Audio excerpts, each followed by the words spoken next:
Welcome back to the OSM channel. In today's video I'm going to be completing another repair to this GMC Terrain with the problem plate 2.4 liter Ecotec motor. Now, I've been really struggling to clear a particular code from this car, but I think I finally have it narrowed down. So in today's video we're going to repair this car, hopefully save a few bucks while we're at it. So the code I've been struggling to clear from this car is P-0442, indicating that we have a small EVAP leak. Now really the best way to pinpoint an EVAP issue is with a $1,000 scan tool and a smoke machine, to which I don't have either. So I've been just replacing components that I think are most prone to failure, such as the fuel cap, the charcoal canister vent valve, and purge valves, which I'd actually like to talk about how those valves work. I do have a repair video on how to replace those valves, but basically the EVAP system is designed to capture the vapors from the fuel sitting in the fuel tank and allow those to be drawn into the intake to which they are burned off. So not drawn on this piece of cardboard would be a fuel tank, but basically, you know, your fuel tank would be here, and then there's a line between the fuel tank to the charcoal canister. Charcoal canister holds those vapors. In the charcoal canister, there's a charcoal canister vent valve, and this is NO, normally open, which allows those vapors to flow up into the engine bay. And in the engine bay, right by your intake manifold, you have the purge valve. And the purge valve is normally closed. So when the computer demands, hey, I want some of these vapors to flow into the intake manifold, the computer commands this valve to open. Now the car has to have a way to test to see if there's any leaks within the EVAP system. So what it does is it closes the charcoal canister vent valve and it closes the purge valve, and then it monitors the lines, the fuel tank, perhaps the charcoal canister. It monitors the pressure within all these lines, and if it detects a drop of pressure, it will cue an engine code to come on. In our case, you know, we have a small EVAP leak, which you also might have a medium or large EVAP leak. Now, when I was under the car last replacing the vent valve and the purge valve, I noticed that there was a steel line that ran in between these two valves, and along the mounting locations, it was heavily corroded. So I replaced the valves, I replaced the fuel cap. Sure enough, a week and a half later, the engine code came back, and this time I disconnected this line off the vent valve. I pressurized it with air and sprayed soapy water along the rusty areas on the line, and sure enough, I found that the line started to bubble at one of the mounting locations. So that is definitely a leak location, and that very likely is what, well, almost definitely is what is causing that code. Now, a replacement line between those two valves is like $250. Shipping is another $50, so you're looking at $300. Now, this car has close to 200,000 miles on it. Are we really going to spend $300 on an emissions line? So here's my fix. Here's what I'm going to try here. I got some stainless steel 3/8 OD line, which matches the OD of that line that goes in between the valves. I got some compression fittings, stainless steel, all stainless steel, and then I got a tubing bender. This is good for 1/4, 5/16, and 3/8 OD. Never used one of these before, but this might be helpful if we're trying to route the line exactly the way it was and have it laying back in those plastic brackets. Not 100% sure, but we're just going to throw a patch on that line and call it a day. According to my research, that line doesn't have but more of maybe 2 or 3 psi pressure in it, which, to be honest, you probably could get away with, you know, doing a soft line patch here. But when I think about soft lines, I think that there's a possibility, you know, if we pressurize those lines, they might expand slightly. But again, if it's only like 2 or 3 psi, it's really not going to expand much, if at all. But I think a steel line is the better way to go. So as opposed to $300, about $50 in materials, and we'll have some extra and a new tool in case we have to do something like this again. So without further ado, I'm going to throw a couple jack stands under this side of the car. See, I already have it up on ramps, and get underneath there, start disconnecting lines, and so on away. Let's get her done. Okay, so here's our charcoal canister, and again, this captures and stores the vapors. But if you take a look at this line right here, see it starts off as a soft line and transitions to 3/8 OD steel line. Well, this is the line that goes into the engine bay. It goes to the vent valve.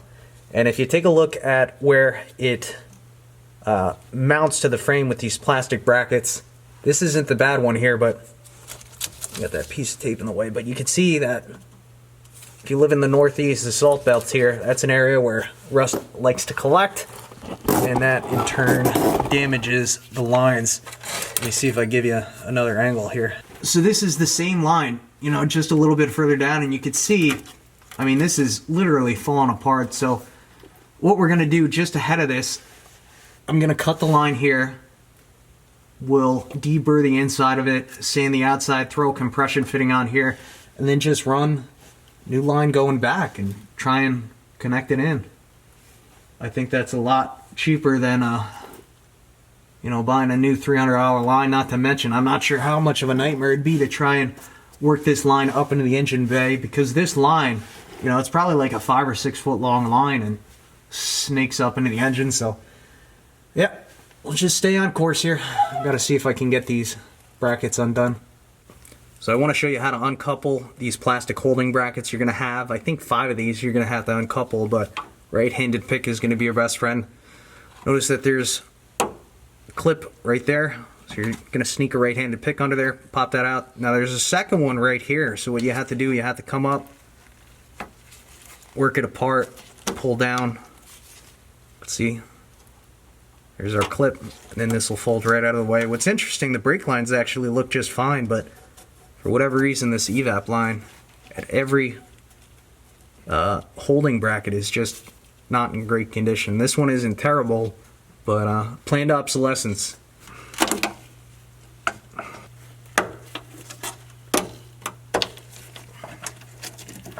So now we need to remove this connector, which I think this is a 2-stage. I had it out of here the other day. So first thing you're going to want to do is hook your pick on the lower tab, and I think pull down like that.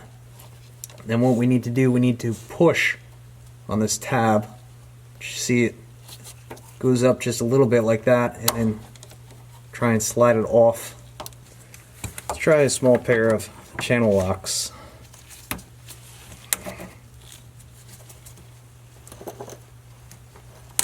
There we go.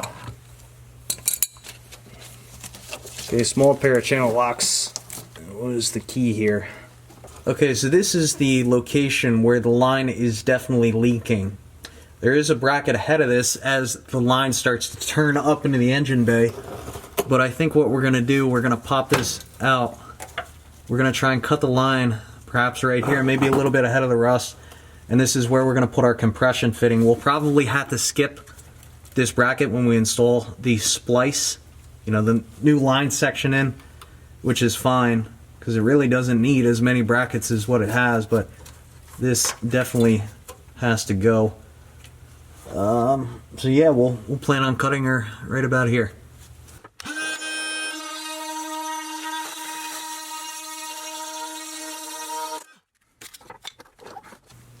Alright, so we have the steel line, it transitions to the plastic line, and this plastic line of course connects to the charcoal canister.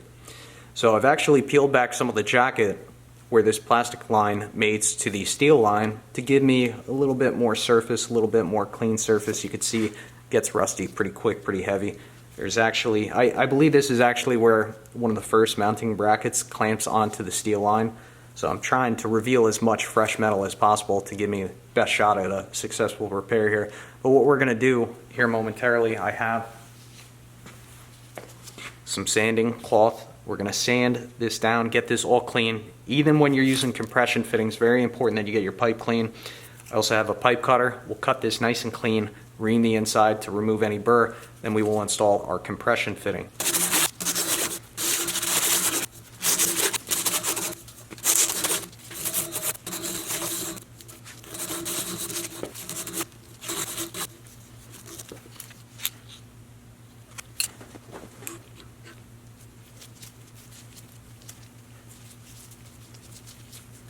Okay, we have our pipe cut.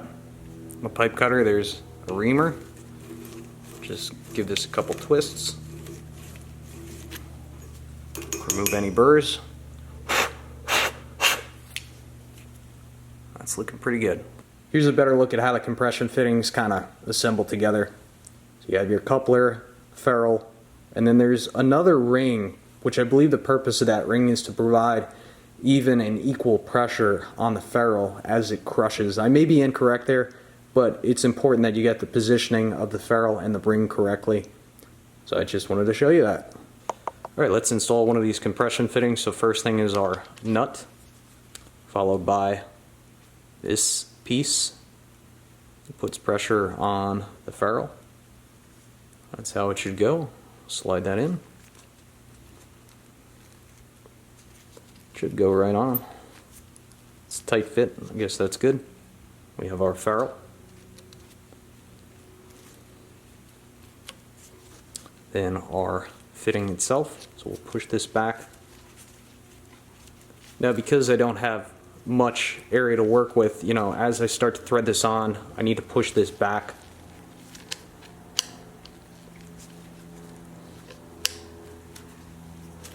Ensure that it's bottomed out, and that looks pretty good. Looks like for this one, 11/16 and 3/4. Just gonna tighten her up.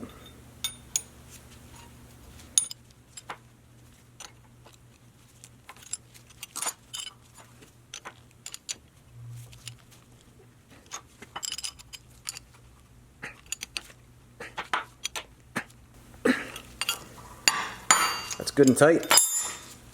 Hopefully that's a nice tight seal. That's not going anywhere.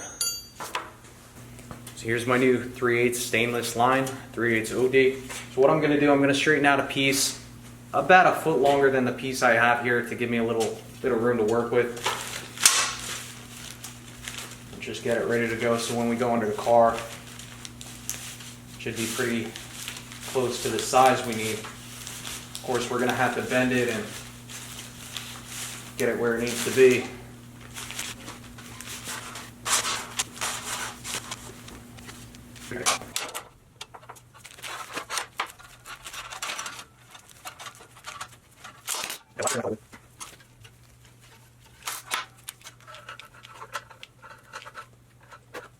Alright, so this is our line that goes up into the engine bay, and unfortunately I just don't have enough room to do another cut on this with this pipe cutter. I got a brand new low profile pipe cutter, but I don't really want to use it on this steel. I only want to keep it for copper lines. So I'm just gonna clean this up the best I can. You can see I have a little area right here I need to knock down with the file, but we'll just get this as clean as we can.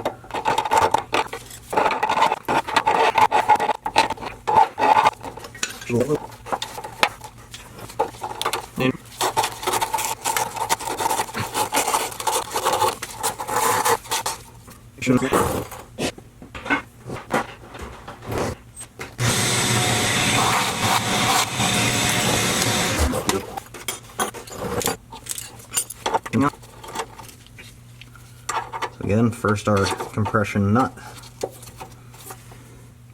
then our ferrule components,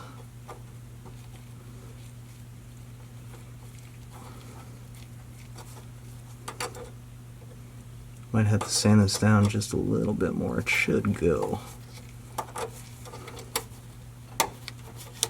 Yeah, there she goes. Okay, that's one, two. That should be a good tight seal. Our coupler. Make sure that's on there all the way. Slide our nut back on. And we'll tighten her up.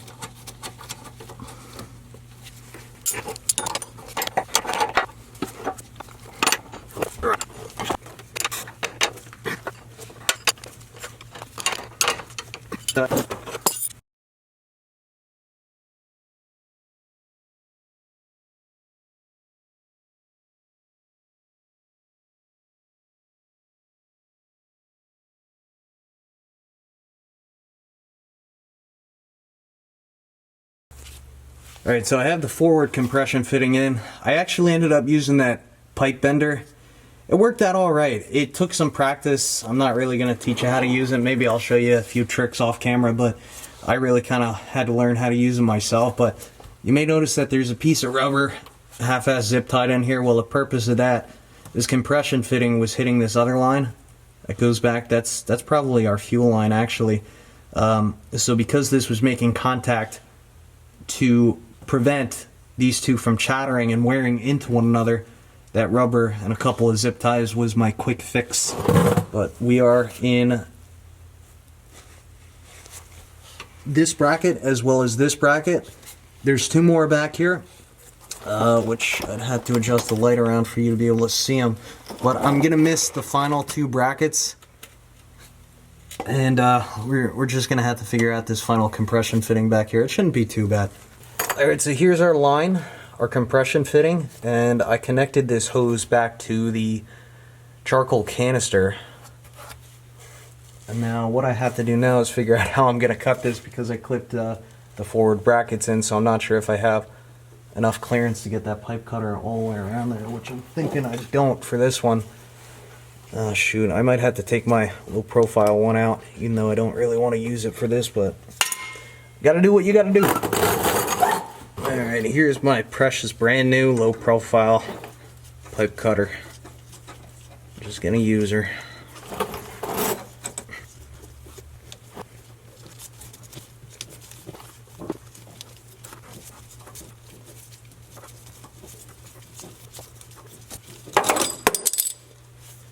That'll do it.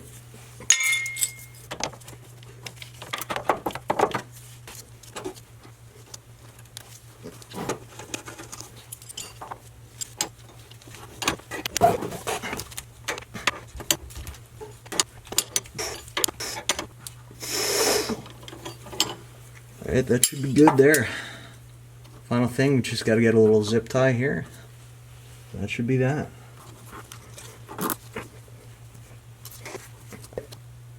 Alright, so there's a look at the repair. We have our old line off the charcoal canister to compression fitting, 3/8 stainless OD line.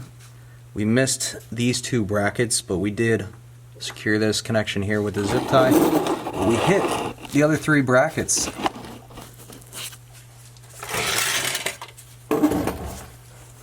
Not sure if you're in focus or out of focus. I gotta get a new light for my camera. The other light broke apart when I was doing a firewood testing video. Yeah, and there's our other tie-in right there. That should be good. Because I already plugged the connector back in the charcoal canister, I'm not going to pressure test it. But I'll just clear the code, and if the code comes back, then we'll be back under here pressure testing. Alright, I just want to close this video out with some tips on one of these cheapy pipe benders. I got this one on Amazon. You know, it's 15 bucks. What I have found is it's not doing a great job at bending the pipe 90 degrees. If you look, it's kind of hard to tell. It's pretty good. It's mostly open, but it does collapse it slightly when you're trying to get these really nice 90-degree bends, which depending on your application, that may absolutely matter. However, if you're looking to do, you know, some light 15, 30-degree bends here and there for an application such as what we were just doing, this works out really well. And here's my technique. So I'll line up the pipe. I'll have a paint marker or a Sharpie on hand. So say I want to bend the pipe here. I'll make a mark where I want to bend the pipe, and then from there I'll put an arrow in the direction that I want the pipe to bend. And the final thing I'll do is to the right of my mark or the left of my mark, I'll also create a line at what I want that angle, or at what I want that angle to be, right? So when I bend this, I want the bend to be here, and I want it to be parallel to this line. So this is a line that I match my bend to. So from there, you just gotta really figure out how to throw this thing in here. Alright, so this is where these pipe benders can get you into a little bit of trouble. It just takes time and practice. So we always want to start at 0 degrees. Pipe has to be against the backstop, and you need to use the proper slot for the pipe you're using. In this case, 3/8. So I have my mark, I have my parallel line, and I have the arrow that I want to bend. So we're going to line up that mark on 0 degrees, which is where we want to start. Now this is where these things get a bit tricky. If I were to bend this way, and look at the gauge right now, I would bend in the opposite direction of my arrow. So what I actually have to do is I actually have to twist this 180 degrees in the bender, flip this over, which now you can see my visibility is a bit skewed. I have to look over, try and get on that 0 degree mark, and now, you know, you're bending blind a little bit.